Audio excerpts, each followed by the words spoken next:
നരവംശം ഉണ്ടായ കാലം മുതൽ ആരാധനാ സമ്പ്രദായം ഉണ്ടായിരുന്നുവെങ്കിലും ഇന്നത്തെ രീതിയിൽ ക്ഷേത്രങ്ങൾ പണിഞ്ഞ് ആരാധന നടത്തുന്ന സമ്പ്രദായം വളരെ കാലം കഴിഞ്ഞാണ് നിലവിൽ വന്നത്. തുറസായ സ്ഥലങ്ങളിൽ ആരാധന സ്ഥാനമാക്കി മാറ്റിയ ആദ്യകാല ഗോത്രങ്ങൾ അമ്പലം എന്ന രീതിയിലേക്ക് മാറിയത് ആര്യന്മാരുടെ വരവോടെയാണ് എന്ന് വേണം കരുതാൻ. തിരുവനന്തപുരം ജില്ലയിൽ നെയ്യാറ്റിൻകരയിൽ നിന്നും ഏതാണ്ട് 7 കിലോമീറ്റർ സഞ്ചരിച്ചാൽ തിരുപ്പുറത്തെത്താം.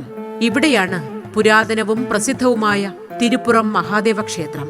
ദേവദേവ മഹാദേവ ആനന്ദദായക ഗിരിജേശ കനിഞ്ഞനുഗ്രഹിക്കൂ ഇന്ദ്രാദിവന്ദ്യ ശ്രീകണ്ഠേശ്വര നമോ നമഃ. കേരളത്തിലെ ശിവക്ഷേത്രങ്ങളിൽ ഏറ്റവും പുരാതനമായ ക്ഷേത്രങ്ങളുടെ പട്ടികയിൽ ഉൾപ്പെടുത്താവുന്ന ഈ ക്ഷേത്രം അപൂർവമാകുന്നത് ഇവിടത്തെ ത്രയലിംഗ പ്രതിഷ്ഠയിലൂടെയാണ്.